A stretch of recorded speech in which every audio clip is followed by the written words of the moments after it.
Hi students, so today we are talking about prefixes and suffixes. We are going to learn about prefixes and suffixes and as I said, this is not a new chapter for you all. Right from your school days you have been listening or you have been learning about this. So let's see a little bit in depth what is prefix and what is suffix. Okay, as you know, English is a new word.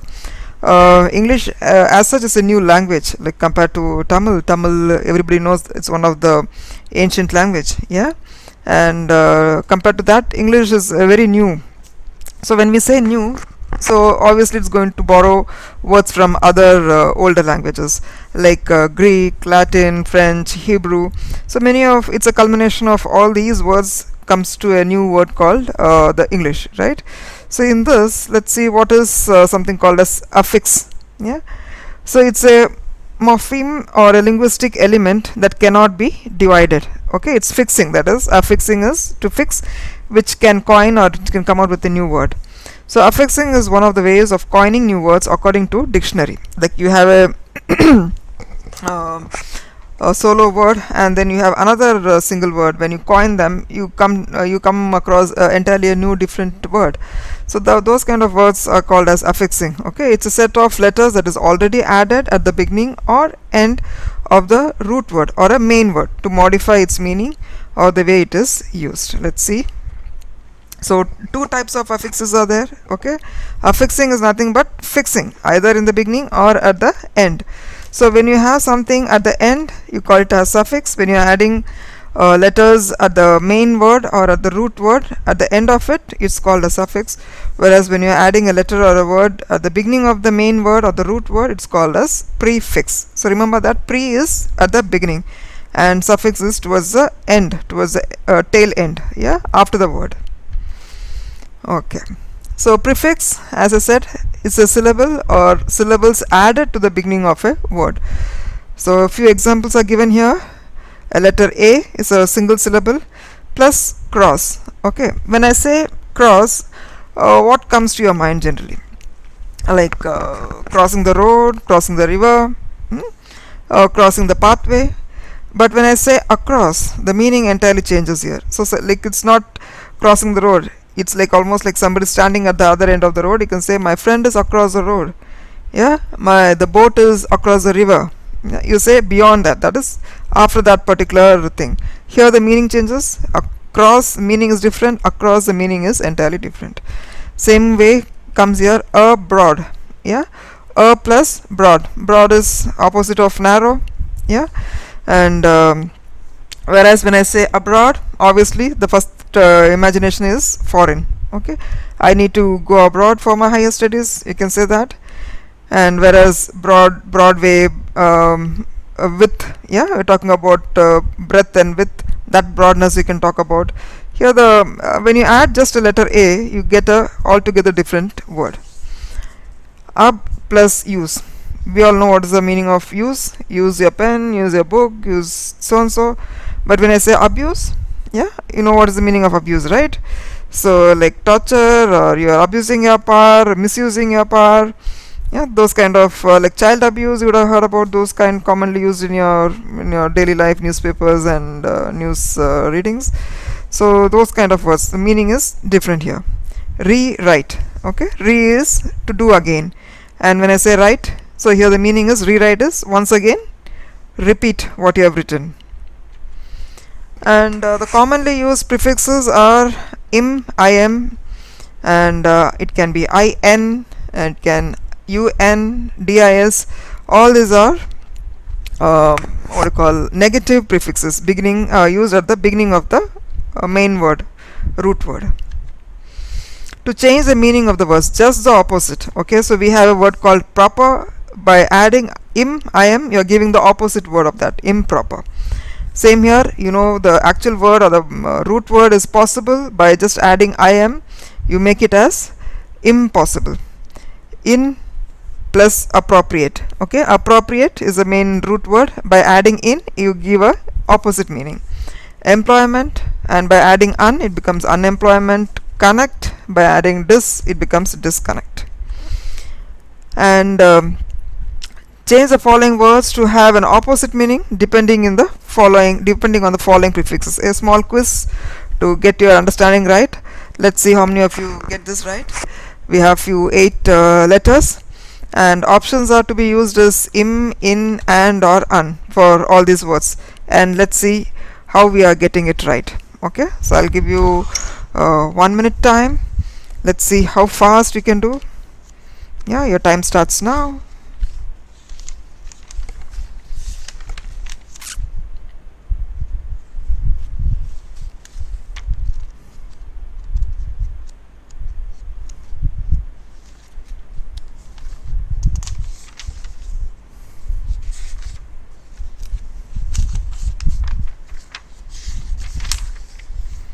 Okay, time for your answers now. Comfortable, we'll be using uncomfortable. Sensitive, insensitive. Pure, impure. Skilled, unskilled. Destructible, indestructible. And exceptional, unexceptional. Common, uncommon. Reliable, unreliable. Okay, how many of you got all right? All 8 out of 8? Applause for you guys. Applause yourself. We'll go further. Okay, so prefix give many meanings. As we saw in the previous slides, we saw opposite meaning. It can talk about numbers, it can talk about position, it can talk about period of time, it can talk about degree of size, it can express time or sequence, or it can talk about attitude. So in the furthermore slides, we'll see how all these functions of prefixes can be seen. Talking about numbers, how prefixes talk about numbers. Here are a few examples. Everybody knows mono is nothing but 1. Yeah, and example is monosyllable, monocotyledon. What is cotyledon? Seed. Yeah, a single seed. Monosyllable, monocotyledon, we can use the word mono. Yeah, monopoly, you can use the word monopoly also. And DI, BI, all this indicates number 2. Okay, TWO. And this is indicating for bilingual. Lingual meaning language, right? So 2 language. Dicot, that is dicotyledon. Dioxide, O2, what you talk about. Then you can talk about bicycle, that is 2 wheel. Yeah, then tri indicates 3, it is tricycle. Tridimensional, that is 3-dimensional. And you can say triangle, yeah, 3-angled. Then you have quadra meaning 4, that is quadrangle. Quadrilingual, that is 4 languages. Or quadrilateral, yeah, lateral, 4 lateral sides, you can say that. Then penta is again for 5. Pentagon, you can say 5-sided things. Pentoxide, pentachord, yeah, anything indicating 5, you can use this word, you can use prefix. Hexa, as the word suggests, 6, it is hexagon, yeah, hexagram, hexachord. Hexachord is say 6 strings, yeah, in any musical instrument. And semi meaning half. Okay, semi-final, just before the final you have the semi-final. Then semicircle, that is half a circle. Then semisphere, yeah. So these kind of words can be used for indicating half, again numbers.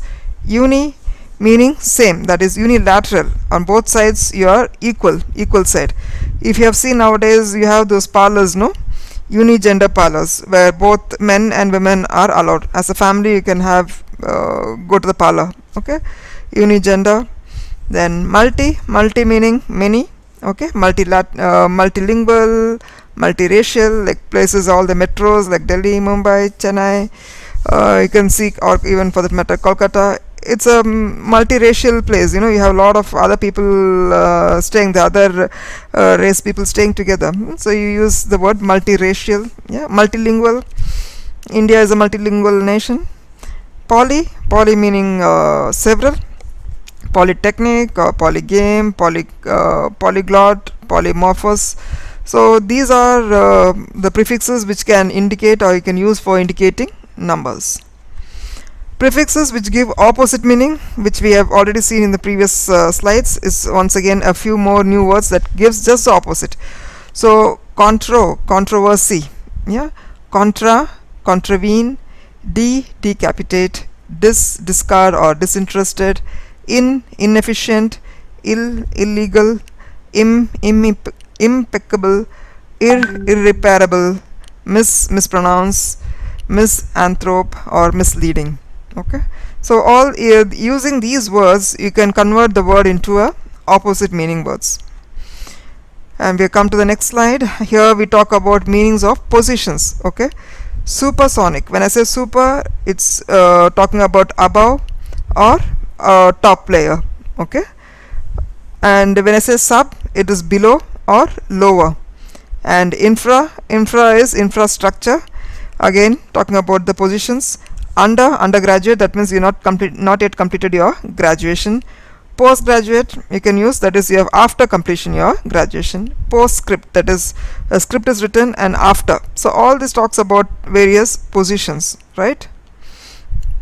Prefixes that gives a period of time, long distance, like telecommunication, yeah, long distance communication.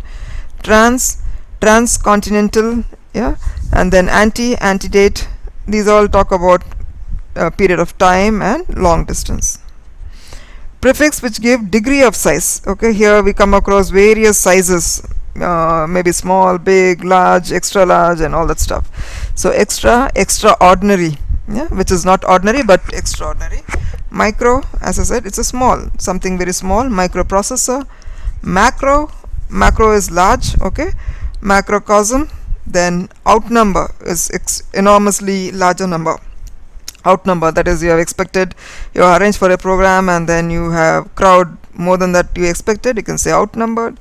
You can say over large, yeah, something you expected and it's come out over large. Under, as I said, undergraduate, not yet completed a graduation. Mini, meaning small, miniature. Omnipotent, that is present everywhere. So all these prefixes you can use to identify various sizes. We'll see now time or sequence. Okay, when I say time or sequence, that is something which is over, or it can be in the future also, right? So x is something which is over, that is that ex-serviceman, that person is no more into service, yeah, so we call it as ex-serviceman, ex-girlfriend, ex-wife, ex-husband. So though you can use that word x. 4 is something for future. Okay, forecast, today's weather forecast is, it may rain, it may be sunny, or those kind of things, something you're going to tell in the future. Then post selection, that is after a selection process, maybe there's another round of selection, you may say that post, yeah. And pre is before. Pre-recorded, yeah, or done pre, like you have this phone prepaid and postpaid, that is something pre, in the beginning, before. That is reinforced, that is repeating, reinforced, to enforce something once again, yeah. So these are the prefixes that you can use for time or sequence. Let's see now prefixes which can show attitude. Okay, anti, you can say that antisocial, coordinate, countersign, pro-scientific, contradict. Okay, these are all talking about attitudes. So these kind of prefixes you can use to give better meaning for your main word or the root word. Now we move on to the next one, suffixes. What kind of suffixes we have in general? Generally there are two categories. One is the noun forms and the other one is the adjective form. So we have noun and verb forms in the first category. In the second category we have just the adjectives. So noun and verb forms, generally the word ends in ance, ence, ment, tion. These are general commonly used words for noun or verb. Whereas for adjectives we use suffixes as as, that is the word ending at as, able, less, ent, ar, ous, or, an, ve, ful. These are the common words used for adjectives. Let's see a few examples under noun and verb category. So clear plus ance, clearance, yes. Allow plus ance, allowance. Act plus tion, action. Develop plus ment, development. Create plus tion, so creation. See that the e is omitted, we drop the e and join, we drop the t and e and then join it with tion. Encourage plus ment, encouragement. And whereas in the adjective categories we have reduce plus ble, that is reducible. Abl is there and we omit the a here. Duty plus full, dutiful. suburban, sub, that is sub plus urban, and we have suburban. When you call a city, yeah, urban, you call a city as urban, and when you call suburban, that is out stretch of the city, you call those areas as suburban, not exactly the main city. Construct, constructive, relate plus tive, relative, obtain plus able, obtainable. These are the commonly used suffixes which you can expect in your exams. A syllable or a syllables used at the end of the word to make another word, as we saw in the previous slide. So here a few more examples are there. Employ plus employment, employ plus meant, employment. Associate plus tion, association. Prefer plus enc, preferences. Suck plus tion, suction. Swim plus ing, swimming. Okay, these are very common, that's why I'm running out, brushing it out very quick, because this all you have already done in your school days. Suffixes we can make opposite meaning by adding a suffix as well. Like you say, hope is a very positive word, but if you add the word less, it becomes just the opposite, hopeless. Care again is a positive word, plus less it becomes careless. Sugar plus less becomes sugarless. Worth plus less becomes worthless. Wreck plus less becomes reckless. Yeah, and here are the few words which you may need to make a note. The words ending in able, less, ve, ous, ate, ish, all these are adjectives. I mean, if you want to know really grammatically that what is a noun, what is a verb, and what is adjective. So this is for your higher knowledge on suffixes that you can keep a note. So general word is, by adding these things you are making the word into adjective, and by adding fize you are making that into a verb. Okay, and by adding these nesses, cy, ment, enc, anc, tion, you are converting the word or the root word or the main word into nouns. So we have come to the last slide of our suffix and prefix. So let's see, if a root verb ends in constant y, okay, and how we convert that, then this y must be changed into I before adding ance. Rely, we know rely is a single independent word, and if you want to make it into another new word, and you need, by adding that ance, you have to drop that y and replace it with I. reliance, instead of y you are going to add I. Ally, ally, and when you want to make it as alliance, you say it as all I, instead of y you remove the y, you add the I, ance. And defy, it becomes defiance, and you remove the y and replace it with I. So this is all about suffix and prefix. So hope you guys have understood all about suffix and prefix. As I said, these words are just the rules, okay, and from the exam point of view, you are reading, or your knowledge about prefix and suffix has to be vast. You need to do a lot of browsing, a lot of homework, explore on these suffix and prefix, because we never know in the Anna University exams from which corner of the world they may give new word and ask you to fill it up with suffix and prefix. So no worries, anyways, we'll be doing exercises followed by this PPT, so that will give you the more confidence that how well versed we are with the rules of suffix and prefix. Thank you guys.